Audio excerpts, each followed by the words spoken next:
دوستو کیا ہوتا ہے جب ایک ویران ٹاپو پر بچے پھنس جائے؟ انہیں زندہ تو رہنا ہے پر کوئی سمجھانے والا، راستہ دکھانے والا اور ہمت دینے والا اگر کوئی بڑا ان کے ساتھ نہ ہو تو ان بچوں کے ساتھ کیا ہوگا؟ یہ کہانی ایسے ہی کچھ کم عمر لڑکوں کے بارے میں ہے۔ اب ان کے ساتھ کیا ہوتا ہے آگے پتہ چلے گا۔ اگر آپ ہمارے چینل پر نئے ہیں تو سبسکرائب کرنا نہ بھولیں۔ شروعات ہوتی ہے دوسرے وشو یدھ کے سمے سے۔ امریکہ اپنے کچھ علاقے خالی کروا رہا تھا۔ ایسے ہی ایک جہاز میں 24 ملٹری اسکول کیڈٹس کو گھر لے جایا جا رہا تھا، مگر بیچ راستے میں ہی وہ جہاز کریش ہو گیا۔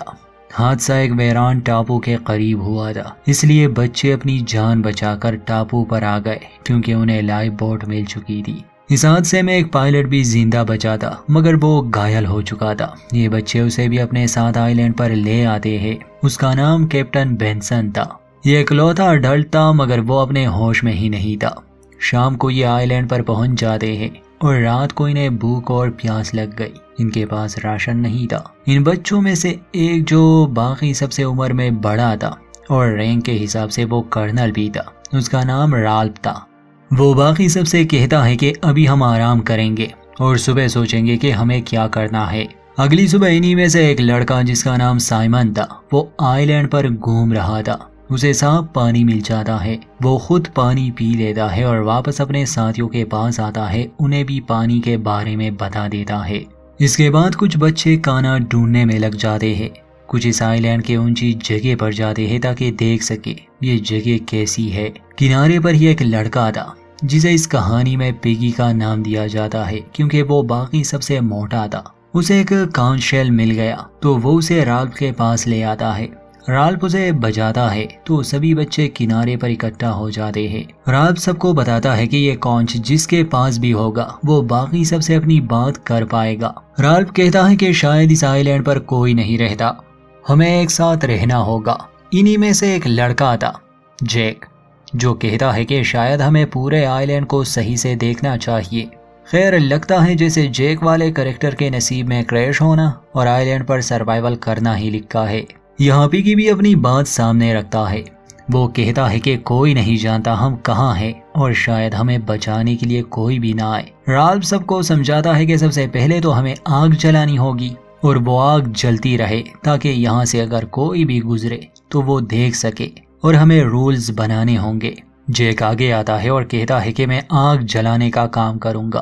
کچھ بچے کہتے ہیں کہ ہمارا لیڈر رالف نہیں بلکہ جیک ہونا چاہیے، مگر کچھ کہتے ہیں کہ نہیں، رالف پہلے سے ہی ہمارا لیڈر تھا اور وہی رہے گا۔ جیک رالف کو مبارکباد دیتا ہے کہ وہی لیڈر ہے، مگر رالف سب سے کہتا ہے کہ لیڈر بننے کی کوئی بات نہیں ہے، ہمیں ایک ساتھ کام کرنا ہوگا، ایک دوسرے کا خیال رکھنا ہوگا۔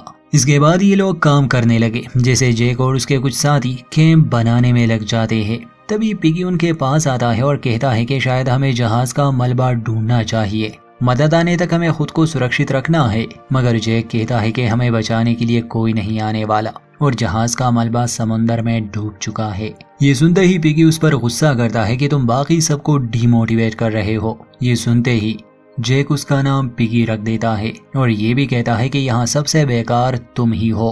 اب جیک پیگی کا مذاق اڑانے لگا تو باقی بچے اس پر ہنسنے لگے۔ یہ دیکھ کر رالف وہاں آتا ہے اور سب کو چپ کراتا ہے۔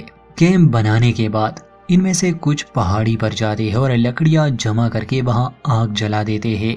آگ جلانے کے لیے وہ پیگی کے گلاسز یوز کرتے ہیں کیونکہ اس کی نظر کمزور تھی۔ یہ زیادہ دھیان نہیں دیتے اس لیے آگ بے قابو ہو جاتی ہے اور پاس کے ایک پیڑ کو جلا دیتی ہے۔ خوش قسمتی سے آگ والے اس حادثے میں یہ بچے سرکشت رہے۔ وہ پیڑ جلنے کے بعد یہ لوگ وہاں صحیح سے آگ جلا دیتے ہیں اور ہر کوئی وہاں پہرا دیتا ہے تاکہ آگ جلتی رہے۔ رات کو یہ بچے کنارے پر آگ جلائے بیٹھے تھے، تبھی جیک ایک ڈراؤنی کہانی سناتا ہے جس سے کچھ بچے تو بہت ڈر جاتے ہیں بلکہ رونے لگ جاتے ہیں۔ صبح ہوتی ہے تو جیک اور رالف حالات کے بارے میں بات کرتے ہیں۔ صرف رالف کو ہی فکر تھی مگر جیک کو بالکل چنتا نہیں تھی۔ وہ کہتا ہے کہ ہم یہاں ٹھیک رہیں گے۔ اسی کے ساتھ وہ رالف کے ساتھ ہنسی مذاق میں لڑنے لگا اور اس کے بعد دونوں آئی لینڈ کے جنگل میں جاتے ہیں جہاں ان کے قریب سے ایک جنگلی بور گزرتا ہے، مگر اس کا شکار کرنا اتنا آسان نہیں ہے۔ شام کو دکھایا جاتا ہے کہ جو بچے آگ جلانے کی ڈیوٹی پر تھے وہ ایک چھپکلی کو پکا کر کھانے لگے۔ اگلی صبح دکھایا جاتا ہے کہ کیپٹن بینسن بالکل ٹھیک ہو چکے ہیں اور وہ ان کی مدد کے لیے آتے ہیں۔ وہ کہتے ہیں کہ تیار ہو جاؤ بچوں، ہمیں بچانے کے لیے لوگ آ رہے ہیں۔ یہ سنتے ہی سائمن کی آنکھ کھل جاتی ہے کیونکہ وہ بیچارہ ایک سپنا دیکھ رہا تھا۔ زخمی بینسن تو پاس ہی بے ہوش حالت میں پڑا تھا۔ اگلے دن رات کو بہت غصہ آتا ہے کیونکہ کچھ بچے بات نہیں مان رہے تھے، وہ بس اپنی منمانی کر رہے تھے۔ اس لیے وہ شیل کو بچاتا ہے، سبھی کو ایک جگہ اکٹھا کرتا ہے اور انہیں سمجھاتا ہے کہ تم سبھی کو رولز ماننے ہوں گے اور تھوڑی تمیز دکھاؤ۔ وہ یہ بھی کہتا ہے کہ اب ہمیں مچھلیاں پکڑنے کی کوشش کرنی ہوگی کیونکہ ہمیں کھانے کی سخت ضرورت ہے، ہم صرف یہاں کے فروٹس پر ہی ڈیپینڈ نہیں ہو سکتے۔ ان میں سے کچھ کہتے ہیں کہ ہمارا نائف کہیں گم ہو گیا ہے اور کچھ اور سامان بھی چوری ہو چکا ہے۔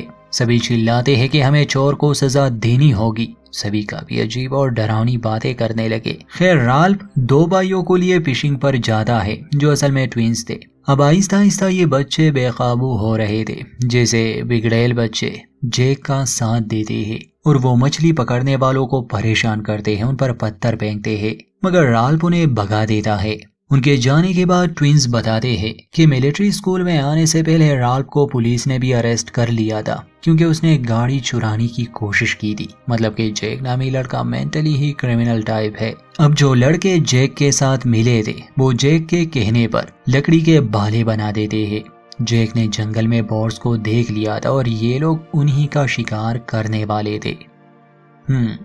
بور کا شکار، آئی لینڈ، کھانے کی کمی، سروائیول، کچھ یاد آیا؟ خیر بیک ٹو دس سٹوری۔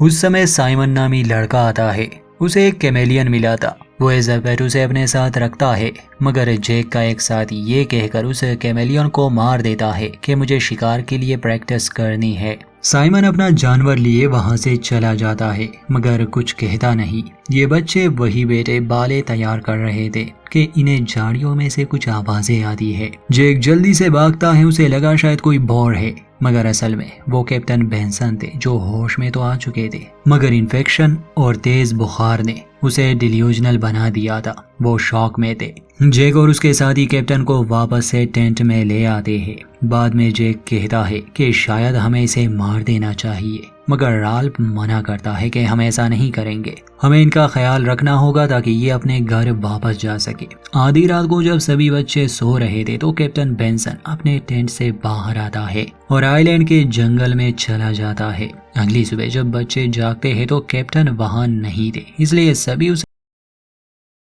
کنارے پر انہیں بس کیپٹن کے کپڑے